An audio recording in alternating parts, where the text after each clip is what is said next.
Muito bem, a GCR TV no nosso enfoque. Estou aqui com o presidenciável Ciro Gomes. Prazer em tê-lo aqui conosco. Um abraço a você, obrigado pela oportunidade que me dá de falar a boa gente brasileira de Americana e dos municípios vizinhos onde seu sinal alcança. Ciro, você está aí numa luta agora, né, pela presidência da República. Já há algum tempo o seu nome é cogitado, é falado, é colocado e dessa vez vai. Sabe, eu estou entregue a uma tarefa de ajudar o povo brasileiro a entender o que aconteceu para o Brasil chegar a esse ponto em que nós chegamos, em que, do ponto de vista da nossa população, as coisas parecem desesperadamente desorganizadas, desarrumadas, e o traço disso são 13 milhões e 400 mil desempregados, mais de 10 milhões de pessoas empurradas por biscate, correndo do rapa nas cidades, né, procurando ainda levar algum decentemente para casa, desorganizando o comércio formal.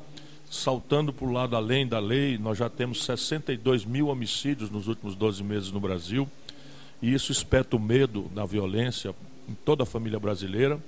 E diante desses fatos e outros tantos, o povo olha para a política. E olhando para a política, o que vem todo dia é a notícia infame da roubalheira, da mentira, do privilégio. E isso está esmagando a confiança do nosso povo no futuro e na própria democracia. Essa é a razão pela qual eu me demiti do meu trabalho, já tinha me afastado da política, tinha preparado uma nova geração que está fazendo um belo trabalho no Ceará, mas me considerei obrigado a vir para a luta novamente para tentar construir um caminho, né? Para além de entender o que aconteceu, do ponto de vista econômico, do ponto de vista político, tirar desse debate as pistas de um novo projeto nacional de desenvolvimento. E isso está sendo muito forte. Onde eu chego, há uma presença, especialmente de jovens estudantes, que eu estou preferindo conversar com eles nesse momento. E a ideia é formar uma corrente de opinião para que a gente leve isso ao debate na sucessão de 2018. No seu ponto de vista, o que levou o Brasil a cair nessa situação de calamidade total?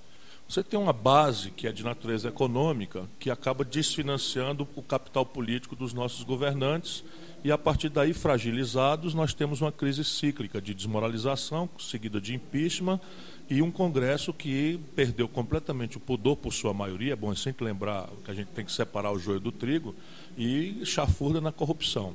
A estrutura econômica que o Brasil montou uma estratégia recente, né, de estimular o consumo sem estimular a produção.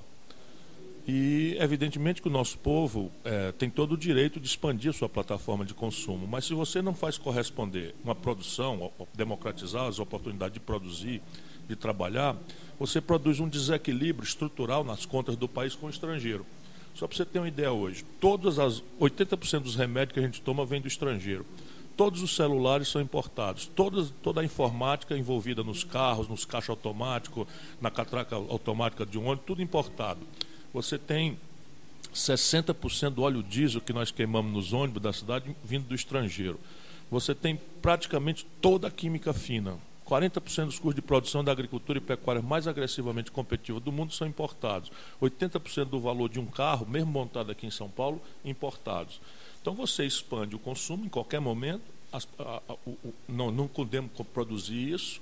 Isso gera um desequilíbrio na conta externa que desvaloriza a nossa moeda na comparação com o dólar, e isso introduz um preço alto. O governo atira estupidamente nisso com alta de juros, que destrói as finanças públicas e destrói a economia.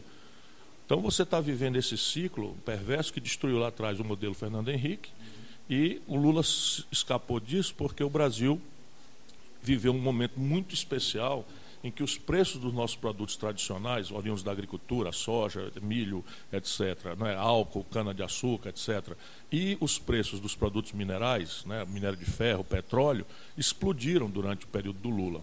Então, só para você ter uma ideia, quando o Lula entrega o governo para a Dilma, nós estávamos vendendo um barril de petróleo por $110. Quando a Dilma foi derrubada, o mesmo barril de petróleo estava sendo vendido por 30. Quando o Lula entregou para a Dilma, nós estávamos vendendo por $190 uma tonelada de minério de ferro. Quando a Dilma sofreu o golpe, nós estamos vendendo a mesma tonelada por 38. Aí você quebra o país e o sintoma da quebra é a desvalorização da moeda, que faz o povo ter muita raiva, com razão, porque ele estava progredindo e de repente ele sente um retrocesso pesado e ninguém explicou para ele o que é que houve.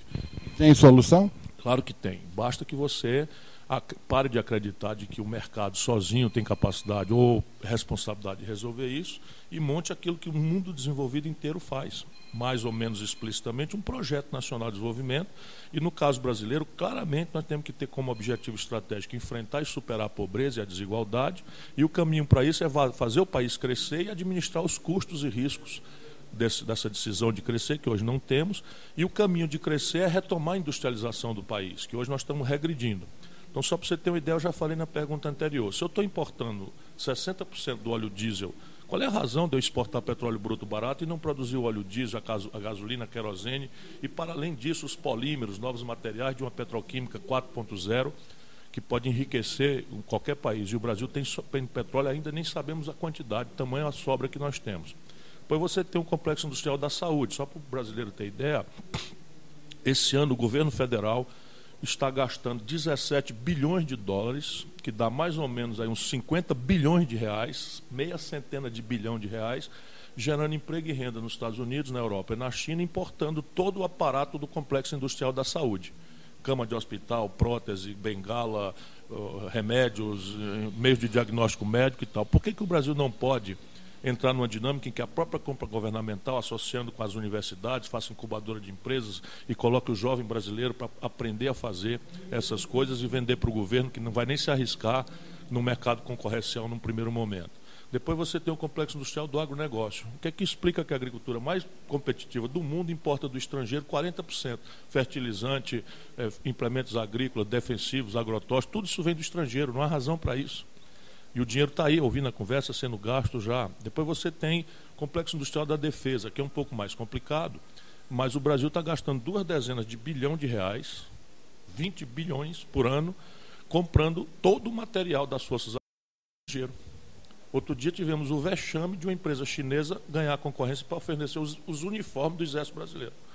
É tão vergonhoso que nós cancelamos essa licitação, mas evidentemente nós temos que aprender a fazer aqui. E isso aí é uma coisa sofisticada, tem a ver com propulsão nuclear, com satélite, tem a ver com microeletrônica, com foguete, né, com munição, com aeronaves. Agora mesmo nós estamos descontinuando um projeto de um super cargueiro que chama KC-390, já gastamos 3 bilhões de reais e está faltando 700 milhões para o monstrão lá ser homologado internacionalmente e dominar praticamente sozinho um mercado global de 20 bilhões de dólares. Pois os canalhas que nos governam estão descontinuando o projeto e os americanos estão correndo para influir na regulação, para mudar os requisitos, porque querem esse mercado para eles. Não falta tecnologia, falta sim alguma coisa, né? Falta projeto ao país. Ninguém vai dominar a tecnologia, o mercado sozinho, porque o mercado sozinho não tem tradição em nenhum lugar do mundo de fazer a pesquisa básica, de gastar montanhas de bilhões de reais. Mas uma associação governamental com o empresariado nacional pode perfeitamente resolver qualquer desafio que nós nos coloquemos.